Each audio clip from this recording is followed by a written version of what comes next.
It's a beautiful day today and we're reading about some more entitled people yet again. Pretty much everybody that we read about in some way or another is entitled. But today we're going to be reading stories about the very entitled people. You know, the ones that are super infuriating. Yeah, it's going to be a wonderful time. Thank you guys again for all your ongoing support and I hope you have a wonderful time.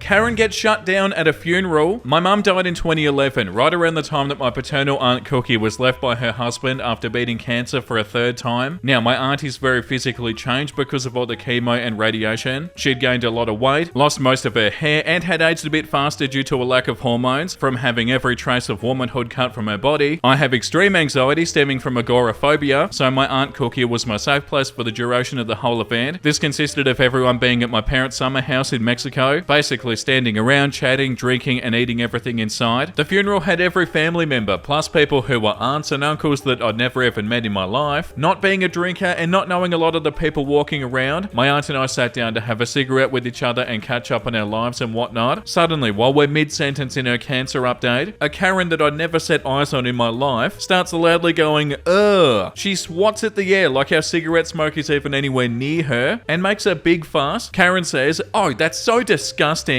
How can you behave in such a disgusting manner at a funeral?" Me, my mum was a smoker, so she'd approve. Karen, she was your mother. She didn't teach her daughter how to be a lady, I see. And you, talking to my aunt, you should know better. What do you have to say for yourself? Smoking in front of a child. I was 33.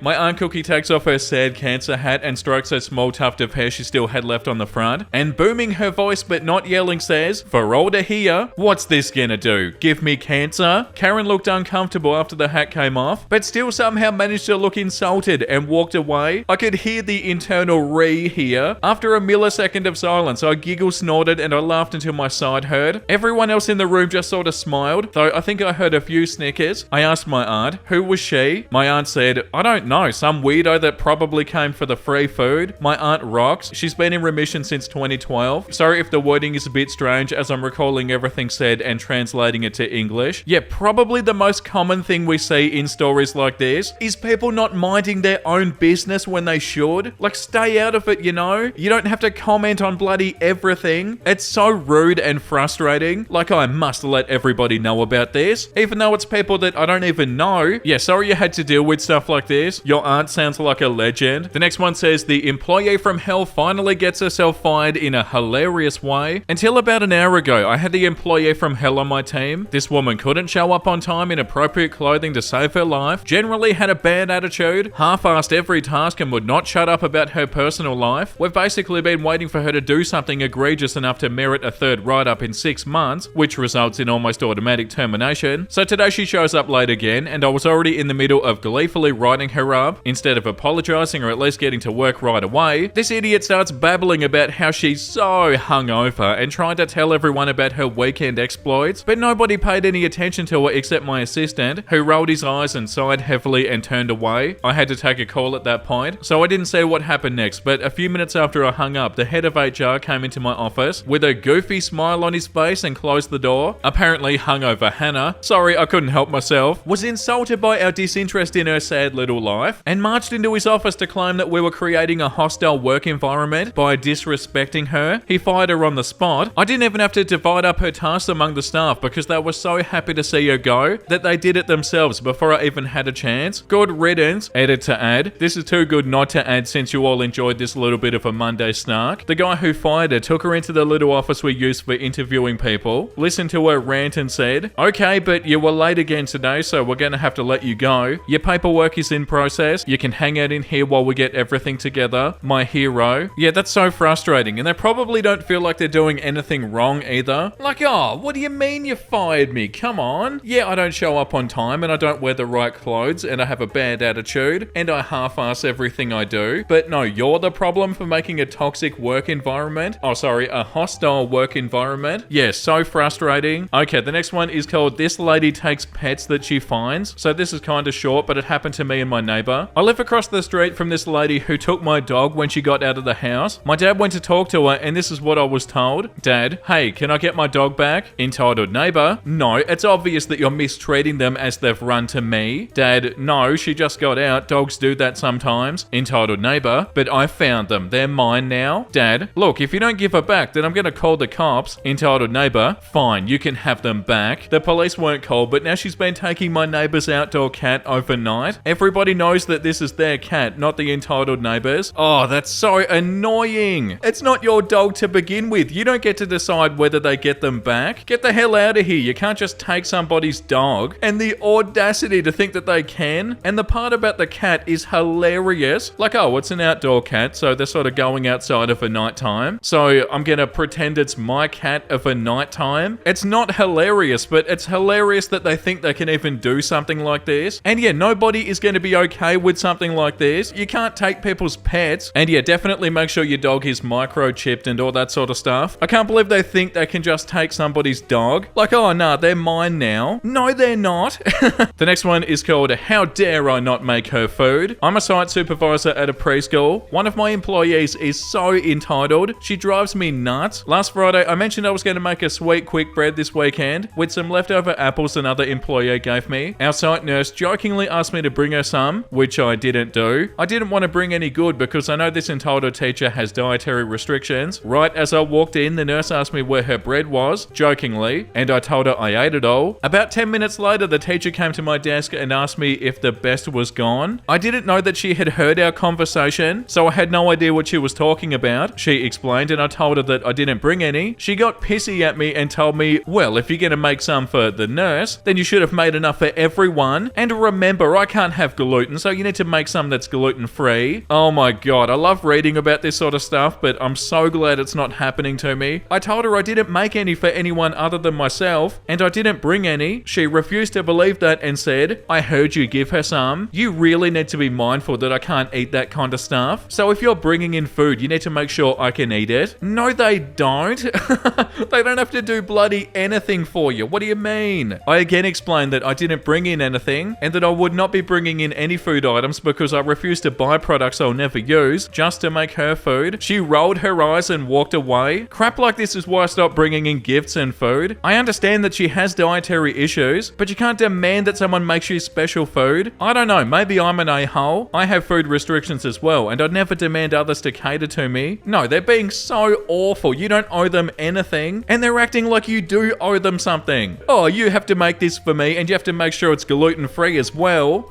No, they don't. They don't have to do anything, and they don't have to make anything. They're not obligated to just give you free stuff, and it's so tacky that they were asking for it. Like, doesn't that kind of defeat the purpose of a gift? Yeah, like the top comment says, you don't owe her a damn thing. She's abundantly rude, and if you do want to bring in a treat for your staff, she can eat it or she can not eat it, but you don't have to make her something special because she can't eat gluten. The fact that she spoke to you that way is not okay. Don't let her tell you or anyone else that you have to make her something. The only exception is if there's a site-wide celebration for something and there's a cake, possibly get a gluten-free or dairy-free cupcake or cookie for whoever is allergic. This rude and entitled person needs a stern talking to. If there wasn't a teacher shortage, I would say fire her. At the very least, you can report her behavior to someone higher than you. And then OP says, oh, her behavior is absolutely awful. She's downright disrespectful to the other district staff and seems to think that she's the boss. She has been reminded by our director multiple times that I'm the one in charge and only I should be talking to district staff about the issues that she rants about. Yeah, like this comment says, I would have told her that I'd be happy to share some manners with her instead. Yeah, so rude. The next one is called Entitled Fellow Took a Handicap Spot and was so proud of himself. I was going to park in a handicap spot. I have a placard due to mobility issues, and before I could pull in, another car takes the spot. No big deal since I was feeling okay today, so I parked a few spots down. Got my walker out and I was walking by the offending car. As I'm walking by, someone shouts, I took your spot, old man, and laughed. I'm 52. His friends in the car laughed as well. I looked up and it's my rich, entitled nephew. He didn't recognize me and he has a small Toyota car, which didn't stick out to me at all. The look on his face when he realized it was me was priceless. We have a family get together next week, so this could be fun. Update. Thank you everyone for the great ideas and taking the time to read. As it turns out, the family event was moved to my home, which was great. My nephew and family show up noticing the handicap spot that I drew with chalk in my driveway. His father asked me why I had a handicap spot in my driveway, and I told him to look at it again, and then he noticed his son's name. He asked me why his son's name, and I told him to ask his son. After After they had a stare down and an awkward silence, his son actually told him the whole story. His dad was furious. The nephew spent the whole time at my house. They were here for about 4 hours, doing my yard work and helping my wife and not spending time with anyone. My nephew will now be stopping by every week for the rest of summer, probably about 10 weeks in total, to do my yard work. I really need the help, so I'm glad that his dad stepped up to let his son know that this wasn't right. Why would somebody laugh about taking somebody else's handicap parking space? Like, oh, congratulations, you look like an idiot. How is that a flex? You're just telling everybody that you're an a-hole. Like, what do they get out of this? Like, oh, I'm so happy that I took somebody's parking space. There's nothing funny about that. And the fact that they didn't even feel bad, like when they said that, you're laughing at somebody for taking their parking space and you're telling me you don't feel bad about doing that? Yeah, that's so awful. And it doesn't say that they said much to them, but I really hope they did. They can't be thinking they can do stuff like this, or should at least know how awful that is. The next one is called Entitled Sister Would Have Me Lose My Job and My House to Attend Her Destination Wedding. My younger sister has always had issues with entitlement, taking advantage of others, throwing fits, being verbally abusive, and being a miser. Not trying to dispense armchair diagnosis, but she really does check every box of narcissist personality disorder. A few years ago, she announced her engagement to a nice guy who was a pushover. He expressed not wanting to get married for a while, but she proposed to him. Not that there's anything wrong with that, but kept pressuring him to get married. He does come from a wealthier family than us and is good with money and investments. Perfect combo for her to take advantage of and have someone bankroll her delusions. He wanted a modest local wedding so friends and family could attend. My sister decided that she wanted a destination wedding outside of the country. At the time, my husband and I didn't have the best paying jobs. He was working on a second degree and we had imminent goals of buying our first home together. We regretfully declined her invitation because the trip would cost us $3,000 to $4,000, which we did not have. It would have had to go on a credit card. When we RSVP'd no, she said she and her now husband wanted to pay for everything so we could attend. My husband and I were floored because 1, that's a lot of money, and 2, my sister has never been one to offer to pay for anything low. We accepted her offer with a lot of gratitude. A couple of months go by and she asked if my husband and I have booked our airplane tickets and the hotels yet, and said they just keep getting more expensive the closer they get to the date, you know. What? I've never expected anyone to just give me anything, but my financial situation hasn't changed. We tell her as such and she says, well, husband and I looked at all the prices a while ago and it's too much money, so you guys will have to take care of it yourselves. We ignored her and we went on with our goals. Months go by and my husband and I both get better jobs and we buy our house. Sister comes back and asks again if we purchased our tickets. Despite repeatedly telling her no, we tell her again no, and at this point with our new jobs, we aren't allowed to take time off yet, and we don't have enough paid time off anyway. When I started my job, they offered to honor upcoming events if I needed time off, but I had said that I didn't need anything since I already planned on not going to the wedding. We didn't have savings and we took on a mortgage, so we can't tack on credit card debt too. I was so annoyed with her constant just to figure it out tantrums, and if you really loved me speeches. I tried to frame it differently so maybe she could understand. I told her that attending her wedding would mean that we'd have to no-show at work, likely lose our jobs and not be able to pay our mortgage and then lose our house. I said to her, so are you okay with my husband and I losing our jobs and house and risking homelessness so we could attend your wedding? Of course, she didn't have a good answer for that. She has no concept of money because she's always manipulated people into paying for her. She's never been able to hold a job. She has no empathy for others and yet she thinks that she's deserving of special treatment. I don't understand where it came from because our parents raised us to be hardworking and to not expect stuff from anyone. Our parents and my husband and I couldn't afford to attend. Her husband's family could and wanted to go, but she wouldn't allow it because it would be weird to only have his family there and not mine. She put a huge paywall and then blamed us for having to elope and went no contact with us. It was honestly a huge relief after a lifetime of her abuse. Edit to add, when we accepted her offer to pay for our trip, she had said to not worry about anything at all. She said that she'd book our flight and hotel and everything, and to just sit back and relax because she just really wanted us to be present at her wedding. She just gave us dates to put in time off requests at our old jobs. So this is why we didn't buy anything with the intention of her reimbursement, and was surprised when she asked if we'd done that stuff yet. I should have known better since all of that is very unlike her. Yeah, there are comments here that are like, don't you love it when the garbage takes itself out? Yeah, the fact that they went no contact with you, like you've done something wrong. Like obviously that's so bloody frustrating, but at least you're no contact with them. So that's definitely a positive. Like, oh no, I don't have to talk to you anymore. What a shame. You've only been awful anyway. That was honestly unbelievable. And the fact that they were like, oh, don't worry about it, we'll pay for it. It's totally fine, and then to pretty much act like they didn't even say that. There's a comment here that says, are you guys still no contact, and did she actually marry the guy or did he wise up? And OP said, yeah, they did get married and we're still no contact. I don't know if he wised up, but I really hope he has. He was always so nice and deserved better. He's a grown man and has made his choices, but I hope he grows a spine. I understand the dynamic of being in an abusive relationship, so I hope he finds a better place if he hasn't already. Yeah, you guys 100% did the right thing by not going. Like, if they're gonna have a destination wedding, they need to be okay with people not being able to go, and it sounds like this is only the tip of the iceberg with this person. So yeah, at least they're no contact, for now anyway. The next one is called Bride Went Full Gollum on My Knitting. I'm staying in a hotel right now. Yesterday afternoon, I went downstairs to the lobby to people watch and knit, because the light's much better down there. Lots of people in the lobby. It turns out there was a wedding party getting ready for whatever wedding parties do. An older woman comes over and starts talking about knitting with me. We chat for a while. Then she calls over her daughter, who happened to be the bride, to show her my shawl. The bride comes, is friendly, and then asks, are you sure you'll be finishing it in time? I'm leaving tomorrow. I was a bit confused because I didn't know the bride and I'm not knitting the shawl for anyone but me. Granted, it is white and lacy and certainly has a bridal look, but still, I laugh it off and say something like, I don't know you, the shawl is for me. She went off at me. This is my wedding. You can't dangle that in front of me and not give it to me. Who do you think you are? I'm never inviting you again. Her poor mother was trying to calm her down and explain that I'm not a guest and I have nothing to do with the wedding.